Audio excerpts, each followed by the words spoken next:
Hello friends, welcome to M K triple S C सॉ स्पर्धा in YouTube channel. जसं आपल्याला माहिती आहे की आता यूपीएससीची प्री जवळ आलेली आहे, त्याचबरोबर एमपीएससीची मेन सुद्धा होणार आहे. तर अशा यूपीएससीच्या प्रीसाठी आणि एमपीएससीच्या मेनसाठी जे इम्पॉर्टंट टॉपिक्स असणार आहेत, जे करंटमध्ये आहेत, ती कंटिन्युअसली जे स्टॅटिकमध्ये पोर्शन होता, जो करंटमध्ये कंटिन्युअसली चर्चा येते, जो एक्झामला येण्यासाठी त्याचे हाय चान्सेस आहेत, असे जे टॉपिक्स असतील, मग ते international relations, polity, economy, science, history, याच्याशी रिलेटेड जे जे टॉपिक्स असतील, त्यात आपण कव्हर करायला सुरुवात करणार आहोत. बरोबर. तर मग हे एक्झाम्स हे यूपीएससीच्या प्रीसाठी मेनसाठी दोन्हीसाठी तुम्हाला इम्पॉर्टंट ठरतील या पद्धतीचे टॉपिक्स असतील. बरोबर. तर मग आजचा आपला पहिलं टॉपिक कोणतं असणार आहे? ब्रिक्स असणार आहे. बरोबर. तर आपण आधी पाहूयात की यूपीएससीच्या प्रीसाठी ब्रिक्स कसा इम्पॉर्टंट आहे. बरोबर. याच्यासाठी अराउंड आतापर्यंत 4-5 क्वेश्चन विचारले गेलेले आहेत. जसं की कोणता क्वेश्चन होता की with reference to grouping of countries known as BRICS consider the following statements. हा 2014 ला आलेला प्रश्न होता. त्यात पहिलं स्टेटमेंट काय होतं? The first summit of BRICS was held in Rio de Janeiro 2009. South Africa was the last to join the BRICS grouping. बरोबर. मग याच्यामध्ये काय होतं? याच्यामध्ये सेकंड स्टेटमेंट बरोबर होतं फक्त की रिओ डी जानेरो मध्ये नव्हतं झालेलं. त्याच्यानंतर दुसरं काय होतं की the Fortaleza declaration recently in the news is related to the affairs of. बरोबर. मग याच्यामध्ये विचारलं होतं आसियान, ब्रिक्स, ओईसीडी, डब्ल्यूटीओ. तर उत्तर काय होतं? ब्रिक्स. त्यानंतर पुढचा क्वेश्चन काय विचारला होता की कन्सिडर द फॉलोइंग स्टेटमेंट. तर मग 14, 15, 16 कंटिन्युअसली तिन्ही वर्ष प्रश्न विचारला होता की new development bank has been set up by APEC. The headquarters of the new development bank is in Shanghai. बरोबर. मग याच्यामध्ये पहिलं स्टेटमेंट जे आहे ते चुकीचं आहे. ते कोणी सुरू केलं होतं? ब्रिक्सने सुरू केलं होतं. बरोबर. आणि हेडक्वार्टर कुठे? शांघायचं. मग सेकंड स्टेटमेंट बरोबर होतं. त्याच्यानंतर आता एक पॅटर्न दिसून येतो की सगळ्यात पहिले 2014 मध्ये काय विचारलं होतं? बेसिक गोष्टी विचारली होती ब्रिक्स बद्दल. बरोबर. मग ते कधी सुरू झालं होतं? बरोबर. त्याच्यानंतर लास्ट मेंबर कोण होतं? त्याच्यानंतर पुढचा प्रश्न विचारताना काय केलं होतं? एक लेवल अजून वरती गेली होती यूपीएससी. याच्यामध्ये फोर्टा ब्लेझर डिक्लेरेशन काय? बरोबर. त्याच्यानंतर त्याच्यामध्ये अजून डीप गेली यूपीएससीने विचारलं की न्यू डेव्हलपमेंट बँक आहे. आता आपण रिलेशन लावायला गेलं तर फोर्टा ब्लेझर जे डिक्लेरेशन होतं त्याच्यामध्येच न्यू डेव्हलपमेंट बँक जी होती त्याच्याशी रिलेटेड होती, त्याच्यामध्येच इंट्रोड्यूस झाली होती. बरोबर. त्याच्यामुळे मग यूपीएससी जी असते की एकदा एखादा टॉपिक इंट्रोड्यूस केला की हळूहळू त्याची डेप्थ लेवल वाढवत जाते की आता ह्याच्यापेक्षा अजून जास्त जर तो टॉपिक कंटिन्युअसली इम्पॉर्टंट आहे त्याच्यामध्ये अजून डेप्थमध्ये जाऊन क्वेश्चन विचारला पाहिजे. म्हणून त्यांनी न्यू डेव्हलपमेंट बँक विचारला. पण त्याच्यानंतर डायरेक्ट 2025 मध्ये त्यांनी प्रश्न विचारला होता ब्रिक्सवरती की the 16th BRICS summit was held under the chairmanship of Russia in Kazan. Indonesia has become a full member of BRICS. त्याच्यानंतर होतं की the theme of 16 BRICS summit was strengthening multiculturalism for just global development and security. बरोबर. म्हणजे हा जो pattern होता एक तर ब्रिक्स समिट बद्दल विचारला आणि त्याच्यानंतर मेंबर. हा 2014च्या क्वेश्चन मध्ये सुद्धा सिमिलर पॅटर्न होता. यावेळेस नवीन काय विचारलं होतं पॅटर्न क्वेश्चनचा की थीम काय होती. बरोबर. मग याच्यात बरोबर उत्तर काय होती? पहिलं आणि दुसरं स्टेटमेंट जे होतं ते बरोबर होतं. याची तिसरं थीम जी होती ती वेगळी होती. ती थीम काय होती? Strength strengthening multiculturalism for just global development and security. बरोबर. त्याच्यामुळे आता आपल्याला माहिती की ब्रिक्स जो आहे तो यूपीएससी साठी एक फेवरेट टॉपिक आहे. आता पण 4-5 प्रश्न येऊन गेलेले आहेत. 2025 मध्ये विचारलेला आहे. 2024-25 पासून जसं ट्रम्प आले तेव्हापासून जो ब्रिक्सचा टॉपिक कंटिन्युअसली न्यूजमध्ये आहे. त्याच्यामुळे 2026 मध्ये पण सुद्धा ह्याच्यावरती प्रश्न येण्याचे चान्सेस जास्त आहेत कारण 2026 मध्ये जी ब्रिक्सची समिट होणार आहे ती इंडियामध्ये होणार आहे. बरोबर. त्याच्यामुळे आपल्याला यूपीएससी साठी एकदम महत्वाचा इम्पॉर्टंट टॉपिक तयार होतो. बरोबर. तर मग ब्रिक्स काय? 2006 मध्ये BRIC formalises at first foreign ministers meeting on sidelines of UNGA New York. बरोबर. युनायटेड नेशनची जनरल असेंब्ली आहे त्याच्या साइडलाईन वरती फर्स्ट फॉरेन मिनिस्टर्स मीटिंग झाली होती 2006 मध्ये. बरोबर. त्याच्यानंतर 2009 मध्ये BRICS summit held in Yekaterinburg Russia. बरोबर. मग 2014 मध्ये प्रश्न काय विचारला होता की रिओ डी जानेरो मध्ये 2009 मध्ये समिट भरली होती. तर नाही, ती कुठं भरली होती? रशियामध्ये पहिली समिट. नंतर 2010-11 मध्ये काय झालं की South Africa admitted at BRIC foreign ministers meeting 2010 attended third summit in Sanya as last to join. बरोबर. 2009 मध्ये पहिल्यांदा झालं, 2010 मध्ये झालं, 2011 मध्ये जे थर्ड समिट जे झालं होतं ब्रिक्सचं त्याच्यामध्ये साऊथ आफ्रिकाने ऑफिशियली जॉईन केलं होतं ब्रिक्सचं जे ग्रुपिंग होतं आणि त्याच्यानंतर तयार काय झालं आपलं ब्रिक्स ही ऑर्गनायझेशन तयार झाली होती. बरोबर. मग 2024-25 मध्ये Egypt, Ethiopia, Iran, Saudi Arabia, UAE यांनी जॉईन केलं आणि 2025 मध्ये जे रिसेंटली इंडोनेशियाने जॉईन केलं आणि त्याच्यानंतर आपली जी मेंबरची स्ट्रेंथ होती ती किती झाली? 11 झाली. बरोबर. आता काही जे जण आहेत, जसं असं म्हणतात की ट्रम्प आले, त्यांनी धमकी वगैरे दिली, त्याच्यामुळे अर्जेंटिनानी मेंबरशिप कॅन्सल केली त्यांची. त्याच्यानंतर सौदी अरेबियाने पण कॅन्सल केली होती. पण असं नाहीये. अर्जेंटिनाने नक्की कॅन्सल केली. त्यांचा जो प्लॅन होता की ब्रिक्सला जॉइन करायचा, त्यांनी कॅन्सल केला. पण सौदी अरेबिया जो आहे, तो अजून पण ब्रिक्सचा फुल मेंबर आहे. बरोबर? ऑफिशियल वेबसाईट जी आहे ब्रिक्सची, इंडियाने पब्लिश केलेली आत्ताची, त्याच्यामध्ये सौदी अरेबिया ब्रिक्सचा एक फुल मेंबर आहे. त्याच्यामुळे इम्पॉर्टंट पॉईंट असू शकतो की ब्रिक्सचा मेंबर कोणते कोणते. सौदी अरेबिया हा फुल टाइम फुल मेंबर आहे. बरोबर. त्याच्यामध्ये मग ब्रिक्सचं स्ट्रक्चर कसं आहे की सगळ्यात पहिले कोण कोण होतं.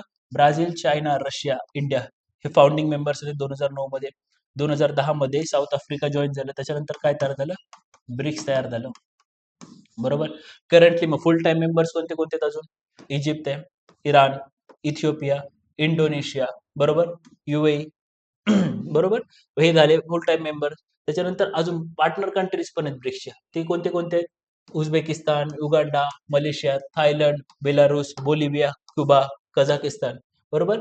मग तुम्हाला विचारताना विचारू शकतात की आता फुल टाइम मेंबर्स विचारू शकतात आता कोणते कोणते आहेत, कारण 2025 मध्ये रिसेंटली अपडेट झाले होते त्याच्यामध्ये. फुल टाइम मेंबर विचारू शकतात. त्याच्यानंतर पार्टनर कंट्रीज म्हणून विचारलं जाऊ शकतं की पार्टनर कंट्रीज कोणते कोणते ब्रिक्सचे. बरोबर. त्यानंतर पुढचं टॉपिक काय की ब्रिक्स काय आजच्या घडीला. बरोबर. मग हे आपण पाहिलं की त्याचे फुल टाइम मेंबर्स कोणते आहेत, पार्ट टाइम मेंबर्स कोणते आहेत. बरोबर. आता ब्रिक्सला जर जॉईन करायचं असेल तुम्हाला, तर काही प्रोसेस आहे का. बरोबर. तर प्रोसेस अशी काही फॉर्मल प्रोसेस नाहीये.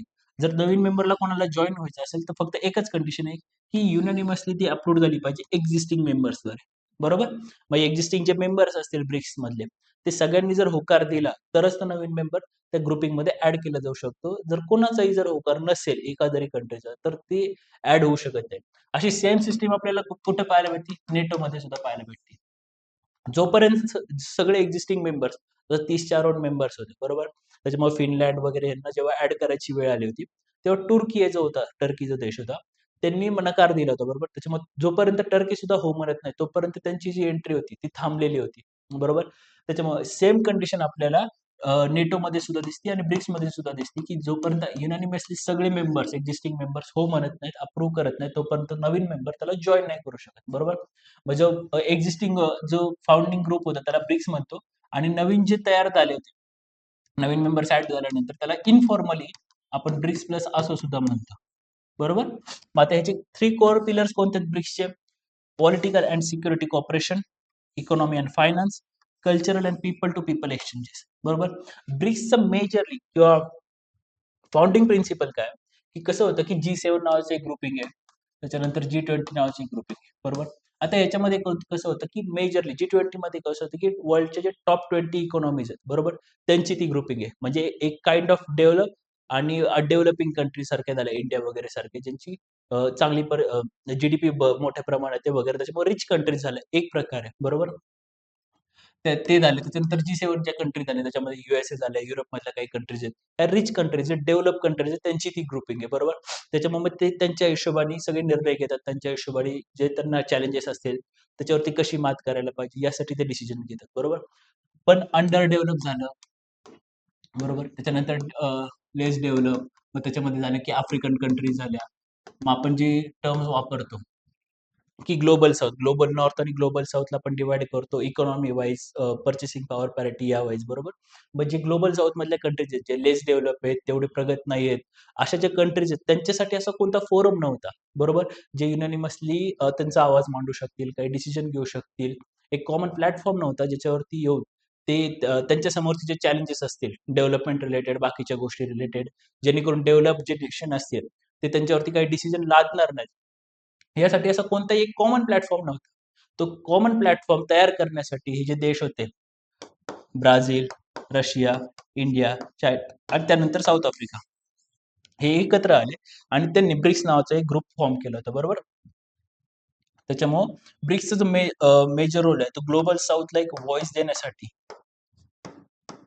ग्लोबल साऊथचा एक व्हॉइस बनण्यासाठी, जिथं कसं की आफ्रिकन कंट्री सुद्धा आशेने पाहू शकतात की हो, ग्लोबल साऊथमध्ये जर आपल्याला ग्लोबल साऊथच्या बाबतीत किंवा डेव्हलप कंट्रीजच्या बाबतीत जर आपल्याला आपले काही प्रश्न किंवा आपले काही मत मांडायचं असेल तर त्यासाठी ब्रिक्सचा प्लॅटफॉर्म आहे, त्याला आपण जॉईन करू शकतो, जिथं आपले चॅलेंजेस वगैरे ते सुद्धा कन्सिडर केले जाऊ शकतात. बरोबर.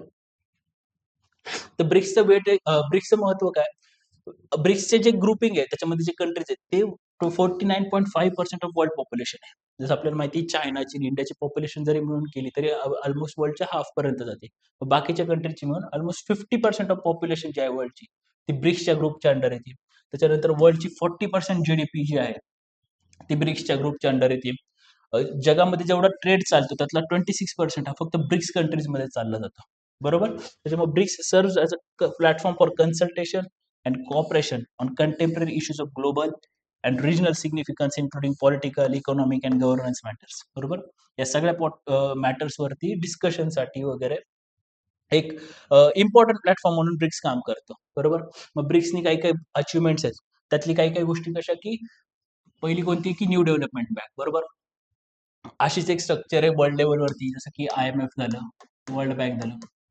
आता याच्यामध्ये कसं होतं ना, की एक वेटेज सिस्टम आहे. कोण किती कॉन्ट्रिब्यूट करतं त्यानुसार त्यांच्या सेइंगला त्यांना एक वेटेज दिलं जातं प्रत्येक कंट्रीला.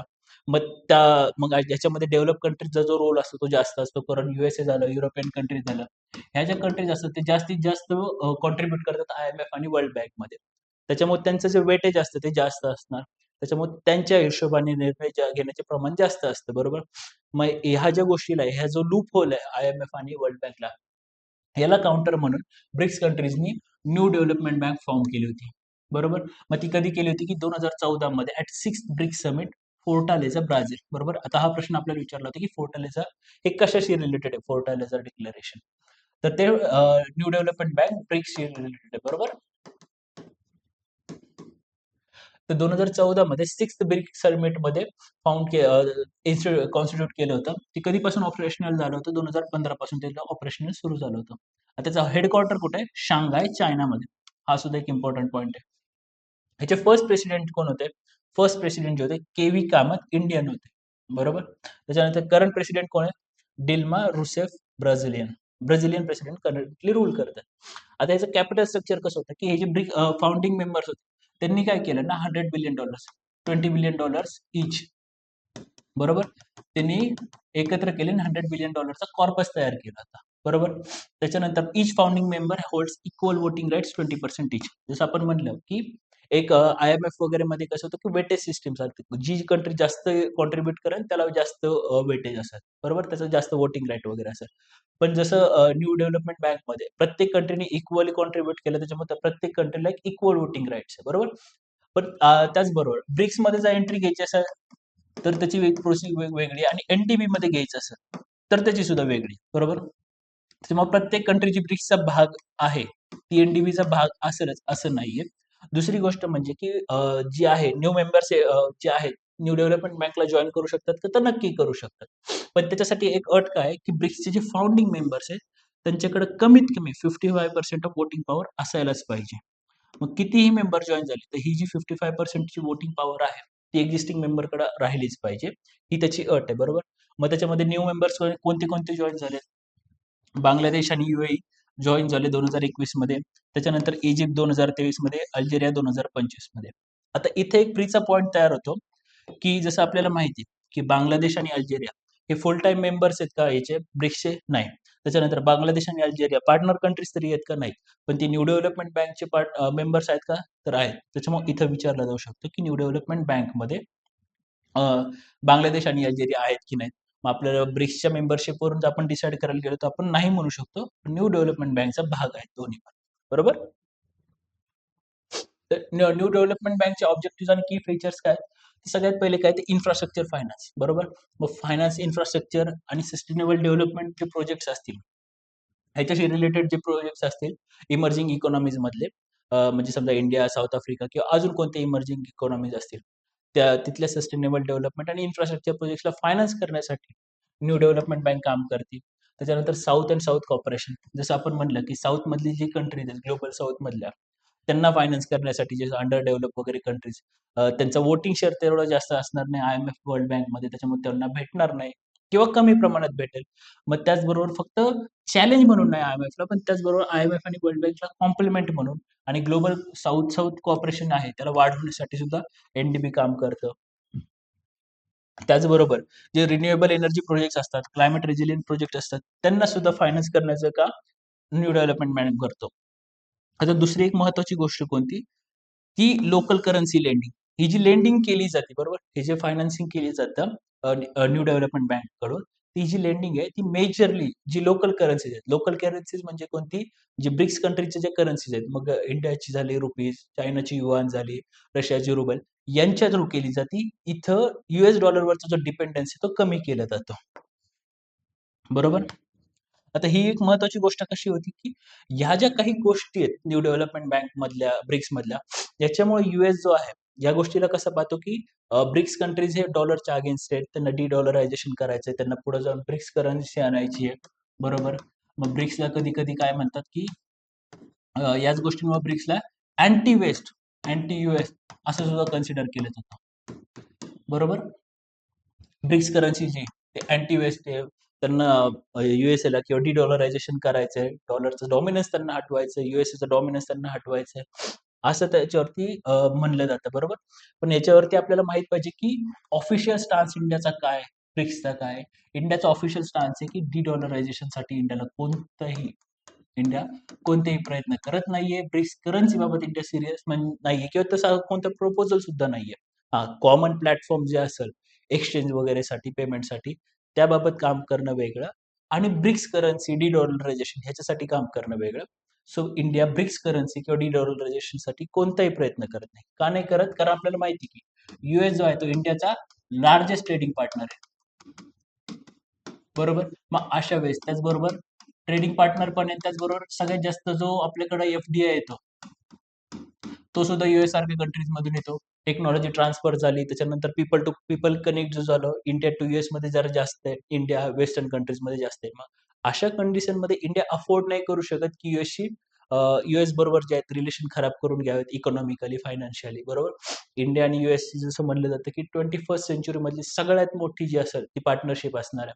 मग अशा कंडिशन मध्ये इंडियाच्या ग्रोथला यूएस एक इम्पॉर्टंट पार्टनर असणार आहे. मग तो डिफेन्समध्ये सुद्धा झाला, इकॉनॉमिकली झाला, पीपल टू पीपल कनेक्टच्या बाबतीत झाला. आपले भरपूर लोक शिकायला जातात, कामाला तिथे जातात. बरोबर. मग अशा कंडिशनमध्ये इंडिया एक यूएस अगेन्स्ट किंवा अँटी यूएस, अँटी वेस्ट असा अप्रोच ठेवून काम करत नाही ब्रिक्समध्ये. इंडिया एक ग्लोबल साऊथचा एक अप्रोच म्हणजे ग्लोबल साऊथला प्रमोट करण्यासाठी, त्याचबरोबर इंडिपेंडंट फॉरेन पॉलिसी कम्प्लिटली यूएसच्या शॅडोमध्ये जाण्यापेक्षा एक इंडिपेंडंट फॉरेन पॉलिसी चालवता यावी या हिशोबाने ब्रिक्समध्ये काम करतो. त्याच्यामुळे जेव्हा आपल्याला मेन्समध्ये किंवा इंटरमध्ये विचारलं जाईल की ब्रिक्स जे आहे ते अँटी वेस्ट वगैरे आहे तर नाही. इंडियाचा जो अप्रोच आहे तो प्रो इंडियन इंटरेस्ट आहे किंवा प्रत्येक कंट्रीची फॉरेन पॉलिसी असते ती स्वतःची इंटरेस्ट फुलफिल करण्यासाठी आहे. ती कंपल्सरीली अँटी वेस्ट नाही. आता स्वतःची फॉरेन पॉलिसी प्रमोट करण्यामध्ये होऊ शकतं की यूएसचे इंटरेस्ट हॅम्पर होत असतील. पण याचा अर्थ यूएसचे इंटरेस्ट हॅम्पर करण्यासाठी आपण फॉरेन पॉलिसी इम्प्लिमेंट करत नाहीये. ही गोष्ट लक्षात ठेवली पाहिजे. त्याचबरोबर एनडीबीज बरोबर अजून कोणते कोणते इन्स्टिट्यूशन अँड मेकॅनिझम आहेत ब्रिक्सचे? तर सगळ्यात महत्वाचं कोणतं दुसरं कॉन्टिंजेंट रिझर्व्ह अरेंजमेंट. बरोबर. जसं आपल्याला माहिती की जेव्हा कोणता लिक्विडिटी क्रंच वगैरे होतो, जसं 1991 मध्ये इंडियासाठी सुद्धा आला होता की फॉरेन रिझर्व्ह जे होते ते ऑलमोस्ट संपले होते इंडियाचे. बरोबर. मग अशा कंडिशनमध्ये आपण काय करतो, आयएमएफ वगैरे कडे जातो. आयएमएफ पॅकेज अनाउन्स करतं, म्हणजे शॉर्ट टर्मसाठी एक लिक्विडिटी प्रोव्हाइड करतं. बरोबर. मग अशी जेव्हा एक ग्लोबल लेव्हलवरती एक ऑर्गनायझेशन आहे, तशीच एक अरेंजमेंट ब्रिक्सनी सुद्धा तयार केली होती. कंटिंजेंट रिझर्व्ह मॅनेजमेंटच्या नावाखाली. बरोबर. आता ह्याच्यामध्ये कसं ही काय करते की provides countries under economic stage with liquid currency. Liquid currency provide करते. बरोबर. पण आता सीआरए आणि एनडीबी मध्ये याच्यामध्ये महत्वाचा एक फरक काय, जो प्रीसाठी महत्वाचा आहे. प्रीमध्ये क्वेश्चन विचारला जातो याच्यामध्ये, की याच्यामध्ये एक इक्वल कोटा जो असतो, जसं एनडीबी मध्ये की प्रत्येक कंट्री जे असतात फाउंडिंग मेंबर त्याला इक्वल वोटिंग राईट्स आहे, इक्वल शेअर आहे त्याचा. तर तसं नाहीये. बरोबर. Are not equal. China provided 41% of initial assets. बरोबर. त्याच्यामुळे चायनाची जी वोटिंग पॉवर आहे ती बाकीच्या फाउंडिंग कंट्रीज पेक्षा जास्त आहे. इथं इक्वल नाही आहे. ही अतिशय महत्वाची गोष्ट आहे प्रीसाठी. दुसरी गोष्ट कोणती आहे? BRICS bond fund. बरोबर. ब्रिक्सचे जे बॉन्ड आहेत ते इश्यू केले जाऊ शकतात. आतापर्यंत कोणते करन्सीमध्ये केले गेलेले आहेत? चायनाच्या युआन आणि साऊथ आफ्रिकेच्या रँड याच्यामध्ये जे आहेत याच्यामध्ये जे आहेत ब्रिक्सचे बॉन्ड फंड इश्यू केले गेले होते. आणि असं म्हटलं जातं की एंड ऑफ मार्च 2026 मध्ये इंडियन रुपी डिनॉमिनेटेड बॉन्ड जे असतील ते सुद्धा डोमेस्टिक मार्केटमध्ये इश्यू केले जाऊ शकतात. त्याच्यामुळे हा सुद्धा प्रीसाठी इम्पॉर्टंट पॉईंट आहे. की रिसेंटमध्ये न्यूजमध्ये की मार्च 2026 पर्यंत इंडियन रुपी डिनॉमिनेटेड बॉन्ड जे असतील ते डोमेस्टिक मार्केटमध्ये इश्यू केले जाऊ शकतात. त्याच्यानंतर अजून एक सिस्टीम आहे, शेर्पा सिस्टीम म्हणून एक सिस्टीम आहे ब्रिक्समध्ये. असं विचारू शकतात जसं फोर्टाब्लेजा डिक्लेरेशन काय आहे, कोणाशी रिलेटेड असं विचारलं. तसंच शेर्पा सिस्टीम कोणाशी रिलेटेड असा सुद्धा प्रश्न विचारला जाऊ शकतो प्रीमध्ये. तर शेर्पा सिस्टीम म्हणजे काय? The BRIC sherpas are designated leaders serving as the primary channel of communication among BRICS nation, बरोबर. And India's current BRICS sherpa is Sudhakar Dalela, बरोबर. मग परमनंटली जेव्हा म्हणजे कंटिन्युअसली ब्रिक्सच्या देशांमध्ये कम्युनिकेशन चॅनल चालू ठेवायला मग एक मेंबर जो असतो जेव्हा अपॉइंट केलेला असतो हायएस्ट अथॉरिटी इंडियातर्फे, तो झाला एक शेर्पा सिस्टीम आणि इंडियाने इश्यू केला तो झाला इंडियाचा ब्रिक्ससाठीचा शेर्पा, बरोबर. दुसरी अजून एक कोणती ऑर्गनायझेशन आहे ब्रिक्सच्या अंडर की रॅपिड इन्फॉर्मेशन सिक्युरिटी चॅनल. ही कशाशी रिलेटेड आहे? Cyber security cooperation mechanism for rapid exchange of information on cyber threats, बरोबर. मग इंडियाची कोणती ऑर्गनायझेशन याच्याशी रिलेटेड आहे? सर्टिन, बरोबर. ही कधीपासून ऑपरेशनलाइज आहे? 2017 पासून, बरोबर. मग असं विचारलं जाऊ शकतं की ब्रिक्सच्या अंडर खालीलपैकी कोणते कोणते ऑर्गनायझेशन्स येतात, खालीलपैकी कोणते कोणते इनिशिएटिव्ह मेकॅनिझम्स येतात. मग त्याच्यामध्ये कोणतं झालं की एनडीबी झालं, त्याच्यानंतर कोणतं झालं सीआरए झालं, त्याच्यानंतर बॉन्ड फंड झालं, त्याच्यानंतर कोणतं झालं की शेर्पा सिस्टीम एक आहे, त्याच्यानंतर RISC झाली, बरोबर. अजून कोणती कोणती आहे? अजून एक कोणती आहे की ब्रिक्स ग्रेन एक्सचेंज एक आहे, बरोबर. हे काय आहे? एक propose initiative to create a common platform for trading agricultural commodities especially grains among BRICS members, बरोबर. तर ब्रिक्स मेंबर्समध्ये कसं की जे ग्रेन्स वगैरे असतील किंवा फूड कॉमोडिटीज असतील त्याच्या ट्रेडिंगसाठी कॉमन प्लॅटफॉर्म तयार करण्यासाठी ब्रिक्स ग्रेन एक्सचेंज नावाचा एक प्लॅटफॉर्म होता.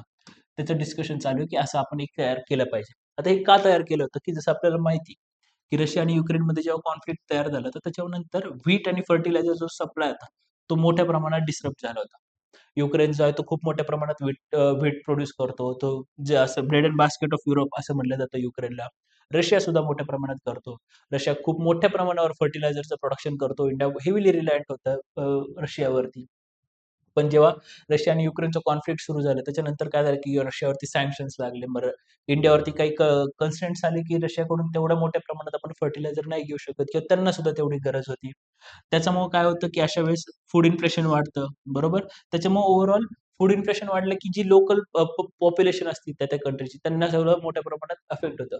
मग फूड सिक्युरिटी, प्राइस स्टेबिलिटी या गोष्टींना अश्युअर करण्यासाठी आणि त्याचबरोबर एक शिकागो बोर्ड ऑफ ट्रेड जो आहे त्याला अल्टरनेटिव्ह म्हणून ब्रिक्स ग्रेन एक्सचेंज सुरू करावा असं एक प्रपोजल आणलं गेलं होतं, बरोबर. मग याच्यामध्ये बेनिफिशियरी कोण असणार आहे? रशिया जो आहे तो व्हीट मोठ्या प्रमाणात एक्सपोर्ट करतो, प्रोड्यूस करतो. इंडिया राईस करतो. त्याच्यानंतर ब्राझीलमध्ये कोणते कोणते गोष्टी होतात? सोयाबीन, मेज, बरोबर. चायना जो आहे तो ही जे फूड प्रॉडक्ट्स आहेत त्याला मोठ्या प्रमाणात इम्पोर्ट करतो, बरोबर. मग आपल्याला माहिती की जसं इजिप्त झालं, हे जे न्यू मेंबर्स आहेत इजिप्त झालं, सौदी अरेबिया, UAE, आता हे जे आहेत यांच्यामध्ये डेझर्ट एरिया झाला किंवा तेवढं मोठ्या प्रमाणात ॲग्रिकल्चरल प्रोडक्शन होत नाही, बरोबर. जसं आपल्याला माहिती की मागच्या वर्षी मागच्या 1-2 वर्षात इजिप्तला मोठ्या प्रमाणात ग्रेन सप्लाय किंवा फूड सिक्युरिटी अश्युअर करण्यासाठी इंडियाने मोठ्या प्रमाणात फूड एक्सपोर्ट्स केले होते, बरोबर. त्याचबरोबर UAE, सौदी अरेबिया इथं मोठ्या प्रमाणात ॲग्रिकल्चरल प्रोड्यूस होत नाही. मग अशा कंट्रीजसाठी ग्रेन एक्सचेंज ब्रिक्सचा जो ग्रेन एक्सचेंज आहे तो खूप मोठा सहारा होऊ शकतो, बरोबर. मग याच्यासाठी ब्रिक्सचा ग्रेन एक्सचेंज डिस्कशन्स काढली होतं. आता ह्याच्यामध्ये महत्त्वाची प्रीसाठी लक्षात ठेवण्यासारखी गोष्ट कोणती की हा जो प्रोजेक्ट आहे हा अंडर डिस्कशन आहे, आत्तापर्यंत ऑपरेशनल नाहीये, बरोबर. मग ही एक प्रीसाठी लक्षात ठेवायची गोष्ट होती. जसं आपण म्हणलं की ब्रिक्समध्ये कोणते कोणते मेकॅनिझम्स काम करतात तर न्यू डेव्हलपमेंट बँक, त्यानंतर कंटिंजंट रिझर्व्ह अरेंजमेंट, बॉन्ड फंड, त्याच्यानंतर कोणतं होतं की रॅपिड इन्फॉर्मेशन सिक्युरिटी चॅनल. मग ह्याच्यामध्ये अजून एक ऑप्शन दिला जाऊ शकतो की ग्रीन एक्सचेंज पण आहे का? तर आपल्याला लक्षात ठेवलं पाहिजे की आणि याच्यामध्ये तुम्हाला पेअर्समध्ये विचारलं जाऊ शकतं की ओन्ली 2, ओन्ली 1, ओन्ली 3 याच्यामध्ये माहित पाहिजे की ग्रेन एक्सचेंज जो आहे तो डिस्कशन अंडर आहे, तो ऑपरेशनल अजून झालेला नाही. त्याच्यानंतर आता आपल्याला मेनसाठी काय काय गोष्टी लक्षात ठेवल्या पाहिजेत, बरोबर. आता ह्या होत्या मेजरली की प्रीसाठी लक्षात ठेवण्यासारख्या गोष्टी. आपल्याला पण ब्रिक्सच्या बाबतीतल्या मेनसाठी इम्पॉर्टंट ठेवण्यासारखी गोष्टी कोणती की ब्रिक्स समोर चॅलेंजेस कोणते कोणते? तर सगळ्यात मोठं चॅलेंज कोणते? जिओ पॉलिटिकल आणि स्ट्रॅटेजिक डायव्हर्जन्स, बरोबर. आता आपल्याला माहिती आहे की ब्रिक्समध्ये मेंबर कोणते कोणते आहेत? India, Russia, China, Brazil, south Africa हे जे फाउंडिंग मेंबर्स झाले. त्याचबरोबर इराण वगैरे हे सुद्धा मेंबर्स आहेत. आता याच्यामध्ये काय होतं की आपल्याला माहिती आहे की गलवान इन्सिडेंट झाला होता इंडिया आणि चायनामध्ये. त्याच्यामुळे काय झालं होतं की इंडिया आणि चायनामधले जे बायलॅटरल टाईज आहेत ते मोठ्या प्रमाणात हॅम्पर झाले होते. त्याचबरोबर जी ग्लोबल ग्रुपिंग्ज आहेत, एस-सी-ओ झालं, ब्रिक्स झालं, याच्यामुळे इंडिया आणि चायनाच्या रिलेशन्समुळं हे जे ग्लोबल ग्रुपिंग्स होते त्यांचे सुद्धा रिलेशन्स खूप मोठ्या प्रमाणात हॅम्पर झालं होतं. मग गलवान इन्सिडेंट नंतर इंडिया आणि चायना एका ग्रुपिंगमध्ये, मग एस-सी-ओ मध्ये झालं, ब्रिक्समध्ये झालं, काम करतील की नाही ह्याच्यावर सुद्धा प्रश्नचिन्ह उभं राहिलं होतं. मग ते हे ग्रुपिंग जी होती मोठ्या प्रमाणात डॉर्मंट अवस्थेत पोहोचले होते. मग अशा कंडिशनमध्ये जेव्हा इंडिया आणि चायनाचे स्वतःचे बॉर्डर डिस्प्यूट आहे, त्याचबरोबर इंडियाची यूएस बरोबर खूप चांगले टाईज आहेत. पण रशिया आणि चायना यांची जी अलायन्स ती काइंड ऑफ यूएसच्या अगेन्स्ट आहे. जसं यूएस म्हणतो की चायना आमचा ॲडव्हर्सरी आहे, रशिया आमचा ॲडव्हर्सरी आहे. अशा कंडिशनमध्ये इंडिया आणि यूएसचे खूप चांगले टाईज आहेत आणि त्यांच्या विरुद्ध राहते ही चायना आणि रशियाची अलायन्स होती. मग अशा कंडिशनमध्ये एक कॉमन प्लॅटफॉर्मवरती जिओपॉलिटिकली कसं तयार होणार, कसं उभे राहणार ही गोष्ट आहे जी मोठ्या प्रमाणात चॅलेंज आहे. मग इंडियासमोर एक मोठं चॅलेंज तयार होतं की बॅलन्स कसं करायचा, की एका साइडला ब्रिक्स असतं, ज्याच्यामध्ये रशिया आहे, चायना आहे, बरोबर? तर त्याचबरोबर दुसऱ्या साइडला काय काय कोण असतं? क्वाड, यूएसए, त्याच्याबरोबर युरोपियन युनियनमध्ये G7 वगैरे हे जे असतं. G7चा इंडिया भाग नाहीये G7चा. पण इंडियाला दरवर्षी ॲज अ गेस्ट म्हणून इन्व्हाईट केलं जातं. हे बघून की इंडियाची जी पोटेन्शियल इंडियामध्ये इकॉनॉमी वाईज त्याला कन्सिडर करून इंडियाबरोबरच्या रिलेशनला कन्सिडर करून G7 मध्ये इंडियाला नेहमी इन्व्हाईट केलं जातं, बरोबर? त्याच्यामुळे इंडियाला काय करावं लागतं आणि ह्याच्यामध्ये ब्रिक्स आणि क्वाडमध्ये यांच्यामध्ये नेहमी त्यांना बॅलन्सिंग ॲक्ट प्ले करावा लागतो. जी काही काही वेळेस प्रचंड अवघड परिस्थितीत जसं जसं की रशिया आणि युक्रेनच्या वॉरमध्ये मोठ्या प्रमाणात रशियावरती सँक्शन्स लावले गेले होते. रशियाचे जे पेट्रोलियम प्रॉडक्ट्स होते, क्रूड ऑइल वगैरे होतं, त्याच्या इम्पोर्टवरती सँक्शन्स लावले होते. त्यांच्याकडून फर्टिलायझर्स, क्रूड ऑइल घेऊ नका असं म्हटलं जात होतं, बरोबर? इंडियावरती मोठ्या प्रमाणात प्रेशर टाकलं गेलं होतं, की तुम्ही सुद्धा घेऊ नका. तुम्ही जे रशियाकडून क्रूड ऑइल वगैरे घेताय, ह्याच्यातून तुम्ही युक्रेन विरुद्ध जे वॉर आहे, त्याला फंड करताय रशियाला. पण तरी पण इंडियाला अ, आपली जी डोमेस्टिक डिमांड होती, त्याला कन्सिडर करून आपण रशियाकडून ते प्रॉडक्ट्स होते क्रूड ऑइल वगैरे ते घेत होतो. बरोबर? मग हे जे कंडिशन असतात अशा वेळेस, तर मग इंडिया कोणाचा आहे? मग इंडिया वेस्टचा अप्रोच निवडणार की इंडिया ग्लोबल साऊथला कन्सिडर करणार? या सगळ्यामध्ये इंडियाला एक बॅलन्सिंग ॲक्ट कंटिन्युअसली प्ले करावा लागतो. त्याच्यामुळं ही जी गोष्ट आहे स्ट्रॅटेजिक डायव्हर्जन्स आणि जिओपॉलिटिकल त्याच्यामुळे इंडियासाठी मेजर चॅलेंज आहे ब्रिक्सचा मेंबर राहणं. दुसरी गोष्ट कोणती होती? Economic asymmetry. आता हा ब्रिक्स जो ग्रुप आहे, जसं आपण म्हणतो, की हा किती इक्वल असेल ग्लोबल साउथ वगैरेला रिप्रेझेंट करणारा असेल, बरोबर? पण याच्यामध्ये इकॉनॉमिक असिमेट्री मोठ्या प्रमाणात आहे. एकटा चायना जो आहे, तो ब्रिक्सच्या जीडीपीच्या 70% कॉन्ट्रिब्यूट करतो, बरोबर? म्हणजे ब्रिक्सचा जो आपण म्हणतो, की ब्रिक्समध्ये 50% पर्यंत पॉप्युलेशन आहे, एवढा जीडीपी आहे वर्ल्डच्या, एवढा ट्रेड आहे. पण त्याच्यातलं जर 70% फक्त एकटा देश चायनाच जर कॉन्ट्रिब्यूट करत असेल, तर मग ती जी सिमेट्री आहे, ती नाहीये. त्याचबरोबर सी सारख्या एक गोष्टी झाल्या, जिथं चायनाची 41% इन्व्हॉल्वमेंट आहे, इनिशियल इन्व्हेस्टमेंट आहे. त्याच्यामुळे व्होटिंग शेअर झाला.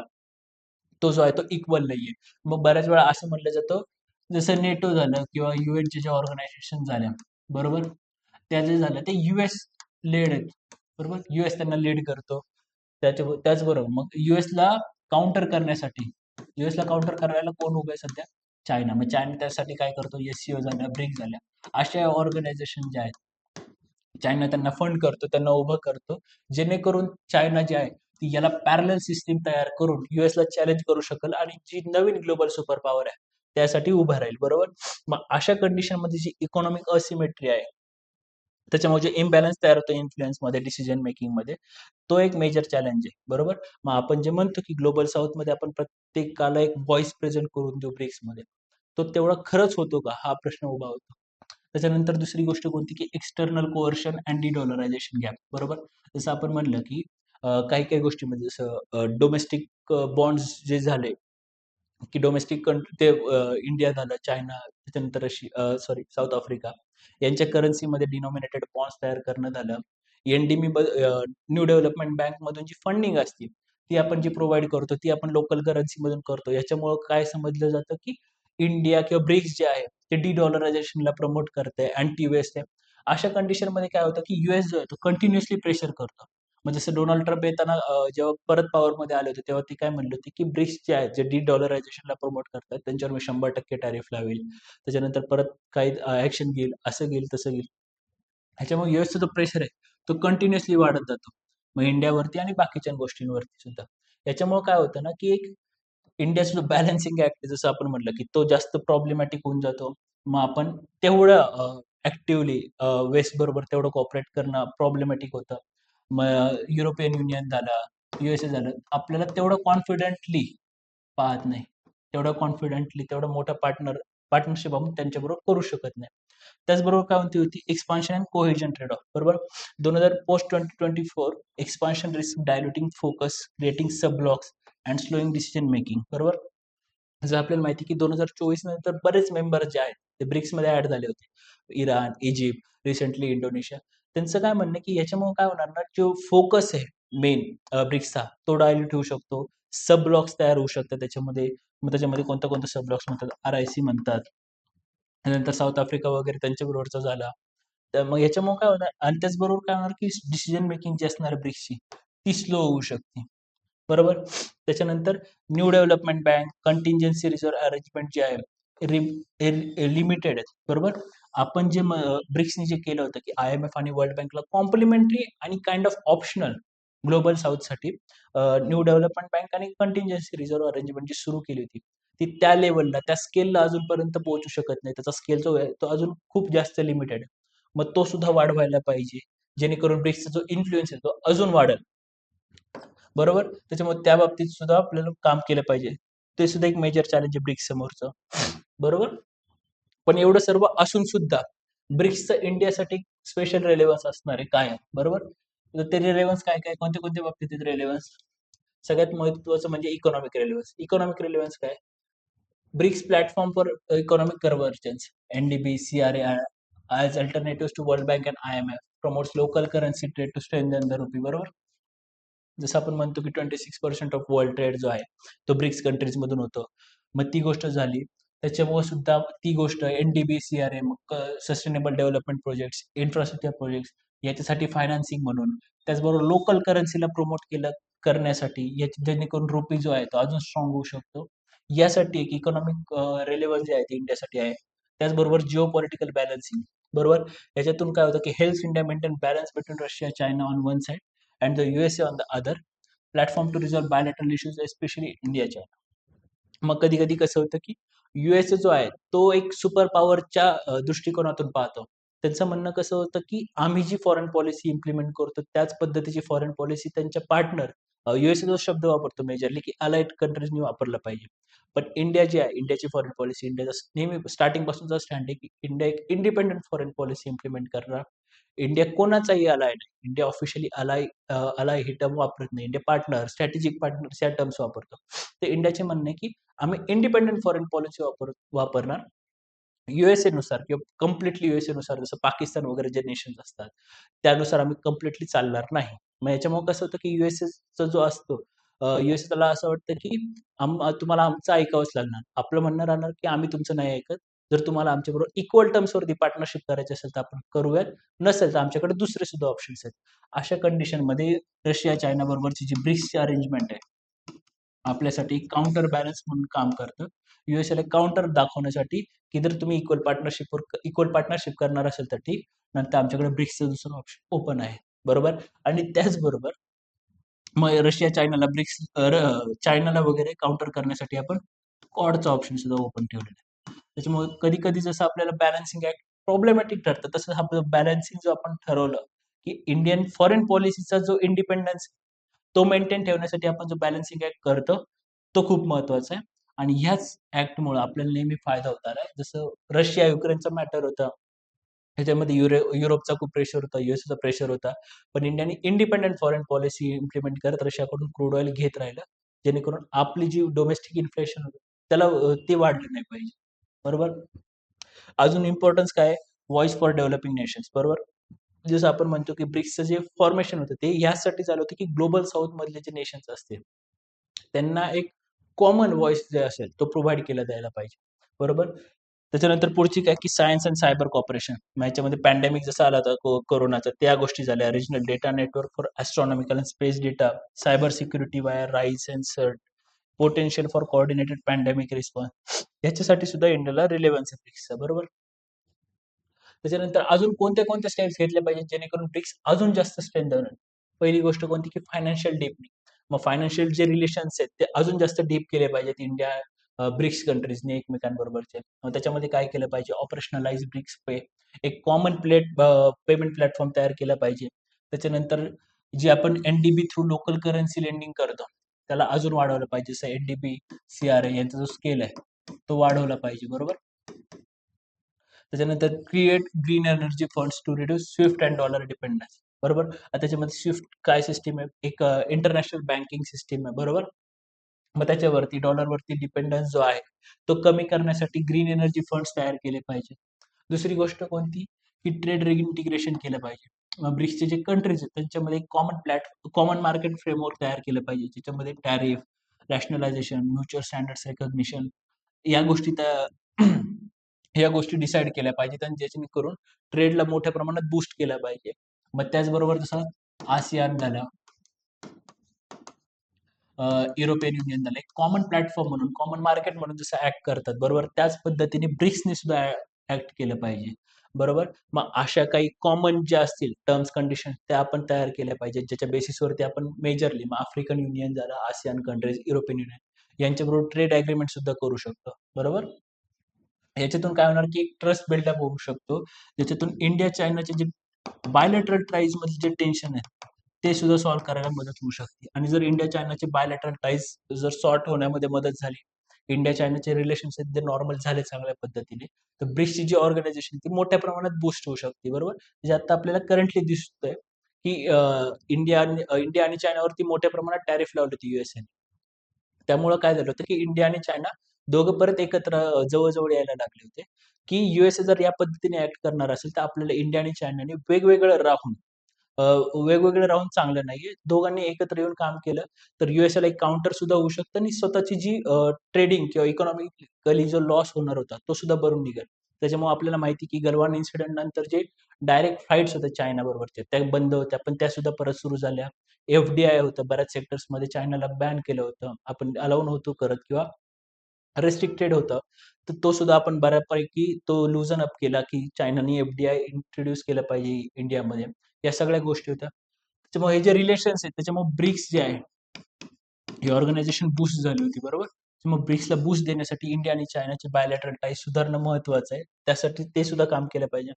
कोऑर्डिनेटेड डिप्लोमसी झालं, बरोबर. Unified BRICS voice on global governance, crisis diplomacy mechanism, institutionalise BRICS plus dialogue with African Union, ASEAN. असं पण म्हटलं की एक कोऑर्डिनेटेड डिप्लोमसी केली पाहिजे. ग्लोबल साऊथचे जे कंट्रीज आहेत त्यांनी वेगवेगळं काही मुद्दे उचलण्यापेक्षा एकत्रितपणे ते मुद्दे उचलले तर जास्त इम्पॅक्ट पडण्याचे चान्सेस आहेत. त्याचबरोबर एक परमनंट सेक्रेटरिएट तयार केलं पाहिजे, बरोबर. ब्रिक्सला एक परमनंट सेक्रेटरिएट नाहीये. जसं प्रेसिडेन्सी बदलते तसं तिचे सेक्रेटरिएट वगैरे बदलत जातं. त्याचबरोबर कोणते प्रायोरिटीज पाहिजेत, internal redressal of bilateral dispute. जसं इंडिया चायनाच्या बाबतीत झालं की बायलॅटरल डिस्प्यूट सॉल्व्ह करण्यासाठी एक इंटरनल रिड्रेसल मेकॅनिझम पाहिजे. मग त्याच्यामध्ये फक्त इंडिया चायना आहे का, नाही. त्याच्यामध्ये आता न्यू न्यू मेंबर जे आहेत, इराण आहे, सौदी अरेबिया, त्याच्यानंतर युएई, हे जे कंट्रीज आहेत यांच्यामध्ये मेकॅनिझम जे आहेत ते सुद्धा सॉर्ट करण्यासाठी मदत पाहिजे. Independent BRICS research and convergence of development efforts in Africa by Russia, China, India. Russia, China, India तिघं पण काय करतात आफ्रिकामध्ये डेव्हलपमेंटसाठी किंवा काही एफर्ट्स टाकत राहतात. मग इंडिपेंडेंटली करण्यापेक्षा तिघांनी मिळून किंवा ब्रिक्सनी एक युनिफाईडली जर एफर्ट्स केले तर आफ्रिकेत जास्तीत जास्त डेव्हलपमेंट इनिशिएटिव्ह घेतले जाऊ शकतात. जास्तीत जास्त रीच असेल, त्याची डेप्थ जास्त असेल, बरोबर. आणि त्याचबरोबर अजून दुसरी गोष्ट कोणती होती, की एनर्जी सिक्युरिटीसाठी सुद्धा इंडियाची जी एनर्जी सिक्युरिटी आहे, हे झाले इकॉनॉमिक रेलेव्हन्स. त्याच्यामध्येच काय होणार, की इंडियाची जी एनर्जी सिक्युरिटी आहे, त्याच्यासाठी सुद्धा ब्रिक्स खूप मोठ्या प्रमाणात इम्पॉर्टंट आहे. तर एनर्जी सिक्युरिटी कशा बाबतीत इम्पॉर्टंट आहे, बरोबर. त्याच्यामध्ये मग क्रूड ऑइल वगैरेची झाली, बरोबर. त्याच्यामध्ये कोण कोण आहेत सगळ्यात मेजर पार्टनर्स इंडियाचे, सौदी अरेबिया झालं, त्याच्यानंतर रशिया झालं, त्याच्यानंतर दुसरं कोण कोण अजून कोण होतं, युएई झालं, बरोबर. हे जे मेन मेंबर्स आहेत त्यांच्याबरोबर आपण क्रूड ऑइलचं मोठ्या प्रमाणात ट्रान्झॅक्शन होतं. आपण त्यांच्याकडून मोठ्या प्रमाणात क्रूड ऑइल इम्पोर्ट करतो. त्या गोष्टी झाल्या. त्याच्यानंतर नॅचरल गॅस झालं. रशियाकडून आपण फर्टिलायझर घेतो. ही एनर्जी सिक्युरिटी झाली. त्याचबरोबर अजून कोणते ते युरेनियम झालं. बरोबर. आता युरेनियमचं आपण कोणाकोणाकडून घेतो? कझाकिस्तानकडून घेतो. रशियाकडून मोठ्या प्रमाणात घेतो. या ज्या कंट्रीज आहेत त्यांच्यावरती आपली जी न्यूक्लिअर एनर्जीसाठी मोठ्या प्रमाणात आपण रिलाय करतो त्यांच्याकडून येणाऱ्या युरेनियमवर. तर कझाकिस्तान जो आहे, आपण सगळ्यात जास्त युरेनियम इम्पोर्ट कोणाकडून करतो? तर कझाकिस्तानकडून करतो. बरोबर. त्याच्यानंतर दुसरं कोणतं झालं, की क्रिटिकल एलिमेंट्स जे आले, क्रिटिकल मिनरल्स. त्याच्यामध्ये कोण-कोण आहे? त्याच्यामध्ये चायना आहे. त्याच्यानंतर ब्राझील आहे. बरोबर.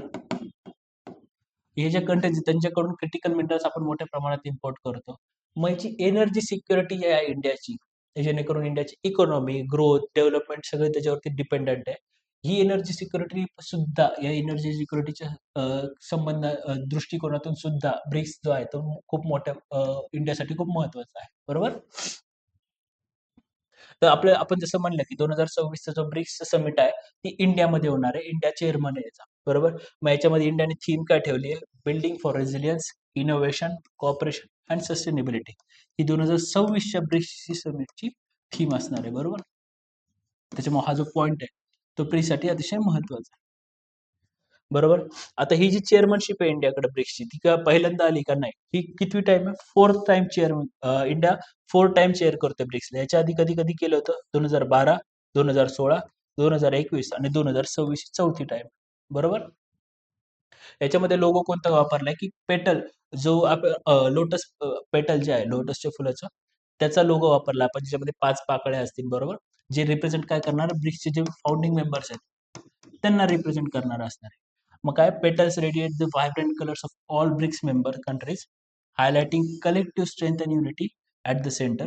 The namaste gesture captures India spirit of warmth, respect and harmonious collaboration. बरोबर.